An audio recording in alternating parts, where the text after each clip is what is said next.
আসসালামু আলাইকুম। আশা করছি সবাই ভালো আছেন। আজকে নতুন একটি ভিডিও নিয়ে আপনাদের সামনে চলে আসলাম। এটা হচ্ছে আমার ছাদের একটা গোলাপ গাছ। আমি গাছটার নাম ভুলে গেছি, মানে গোলাপের জাতটার নাম ভুলে গেছি। তো আজকে অনেক দিন পর বিকালে ছাদে আসলাম, কারণ প্রতিদিন দেখা যায় সারাদিন ভালো থাকে কিন্তু বিকালের দিকে বৃষ্টি নামে। তো যার কারণে গাছগুলোতে পরিচর্যাও করা হয় না এবং প্রত্যেকটা গাছের গোড়াতে ঘাস হয়ে গেছে।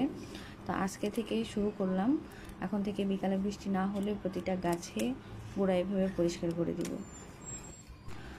এর জন্য ভেবেছি যে প্রত্যেকটা গাছের গোড়া থেকে ঘাসগুলো উঠিয়ে দেব প্রতিদিন, কারণ সবগুলো গাছ একদিনে সম্ভব না, একটা একটা করে দিতে হবে। তো মাটিও ভেজা ছিল, কারণ প্রতিদিন বৃষ্টি হচ্ছিল, যার কারণে মাটি শুকাতে পারছিল না। এবং এই ঘাসগুলো অনেক দিন ধরে হওয়ার কারণে এদের গোড়া অনেক নিচে চলে গিয়েছিল, যার জন্য তুলতে অনেক কষ্ট হচ্ছিল, কারণ মাটি সহ উঠে আসতেছিল এবং মাটিগুলো অনেক কাদা কাদা। গোলাপ গাছ বা যে কোনো গাছই হোক মাটিতে হলে ভালো হয়, কারণ মাটিতে অনেক জায়গা পায়, মাটি থেকে ওরা ভালোভাবে গাছগুলো রস নিতে পারে। কিন্তু ছাদের টপের গাছে মাটি অল্প, জায়গা অল্প, যার কারণে গাছগুলো অত ভালোভাবে হতে পারে না। দেখা যায় যে সামান্য পরিমাণ ছোট হয়, অনেক সময় গাছগুলো পরিপক্কভাবে বড় হতেও অনেক অসুবিধা হয়। এর জন্য কিছুদিন পরপর, দু একদিন পরপর গাছের মাটিগুলো একটু নেড়ে খুঁচাই দিতে হয় এবং ভালোভাবে সার দিলে গাছগুলো ভালো আসে।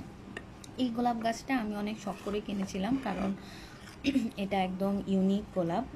আমি আসলে নামটা ভুলে গেছি। আপনারা যদি কেউ চেনা থাকতে পারেন তাহলে আমাকে নাম অবশ্যই কমেন্টে জানাবেন। তো দেখা যায় যে এই গাছটা কোথাও নেই, আমার বাড়ির আশপাশেও কোনো গাছ ছাদে বা কারোর বাড়িতে এই গোলাপটা নেই, যার কারণে আমি এই গোলাপটা অনেক খুঁজে খুঁজে নিয়ে এসেছিলাম এবং বাজারেও গাছের দোকানে এই গোলাপটা পাওয়া যায় না। তো এখানে আমি সবগুলো উঠিয়ে নিচ্ছি এবং আজকে কোনো সার দেব না, কোনো পরিচর্যা করব না, শুধু ঘাসগুলো উঠিয়ে দেব যাতে গোড়াগুলো ভালোভাবে মাটি থেকে রস নিতে পারে এবং ভালোভাবে পুষ্টি হতে পারে। কারণ ঘাসগুলো দেখা যায় যে আমি অনেক গাছেই দেখেছি যে যখন গাছের গোড়া দিয়ে ঘাস হয়ে যায় এরকম, তখন গাছগুলো অনেক মরা মরা হয়ে যায়, কারণ রসগুলো ঘাসগুলোই খেয়ে ফেলে, যার কারণে গাছগুলো আর ফল পায় না, তারা পুষ্টিকর রস নিতে পারে না, ওই দেখা যায় যে ঘাসগুলো নিয়ে নেয়। এর জন্য গাছগুলো অনেক মরা মরা হয়ে যায় এবং অনেক সময় দেখা যায় গাছ মরেও যায়, যার কারণে আজকে বৃষ্টি নেই, আমি এর জন্য চলে আসলাম যে এই সুযোগে গাছের একটু পরিচর্যা করি।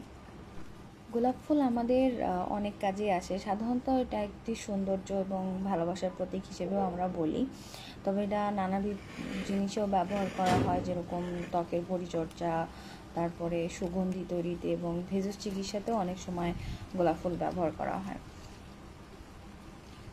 তো আমি এখানে সবগুলো উঠিয়ে দিচ্ছি, অনেকগুলো উঠতেছে না, অনেক নিচ পর্যন্ত চলে গেছে গোড়াগুলো। আসলে গাছ পরিচর্যা করতে সবারই ভালো লাগে।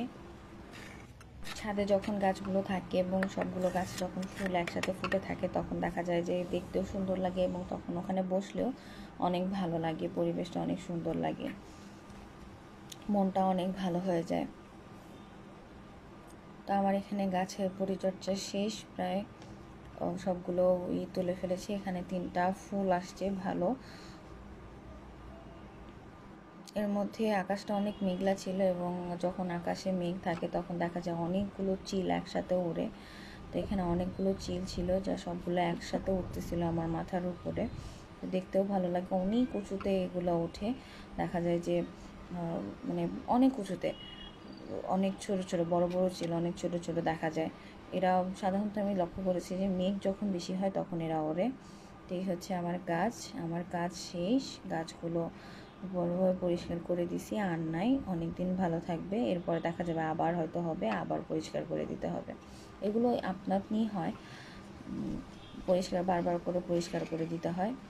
তো আজকে আমার ভিডিও এ পর্যন্তই, আশা করছি ভিডিওটি আপনাদের ভালো লাগবে, অবশ্যই জানাবেন এবং ফুলের নামটি যদি কেউ জানেন অবশ্যই জানাবেন। আজকে আল্লাহ।